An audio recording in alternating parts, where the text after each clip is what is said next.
Government عطا شاہ degree college تربت میں national democratic party کے زیر اہتمام بلوچی زبان کے نامور شاعر مبارک قاضی کی یاد میں تعزیتی ریفرنس بوائز کالج کے آڈیٹوریم میں منعقد ہوا۔ تعزیتی ریفرنس میں کالجز، یونیورسٹی اور اسکول کے اسٹوڈنٹ سمیت اساتذہ، مختلف شعبوں سے تعلق رکھنے والے مرد اور خواتین نے بڑی تعداد میں شرکت کی۔ تعزیتی ریفرنس سے HRC معروف افسانہ نگار غنی پرواز، پروفیسر منظور بلوچ، نیشنل ڈیموکریٹک پارٹی کے مرکزی آرگنائزر شہزیب بلوچ ایڈوکیٹ، معروف ادیب پروفیسر ڈاکٹر AR داد، پروفیسر ڈاکٹر غفور شاد، پروفیسر طاہر حکیم نے خطاب کیا، جبکہ مبارک قاضی کے شاعری اور شخصیت پر پینل ڈسکشن کا بھی اہتمام کیا گیا۔ اس موقع پر بلوچستان یونیورسٹی کے پروفیسر منظور احمد بلوچ اور NDP کے مرکزی آرگنائزر شہزیب بلوچ ایڈوکیٹ نے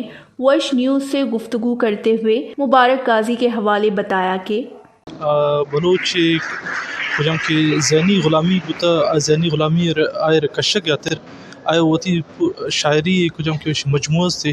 ہما اثرات تھے، تو کوشش کرتا وتی شاعرین ذریعہ کہ بلوچ ما آمادہ پہ کرنے کے غور فکر پہ کرنے تھے۔ شاعری ما چانا من سمجھی کہ واحد بلوچ شاعر یا بلوچ ادب تو کا کہ یہ اثرات زیادہ ہوتا، اور شاعری کجام ٹائم آکستے یک مرن تخلیق کا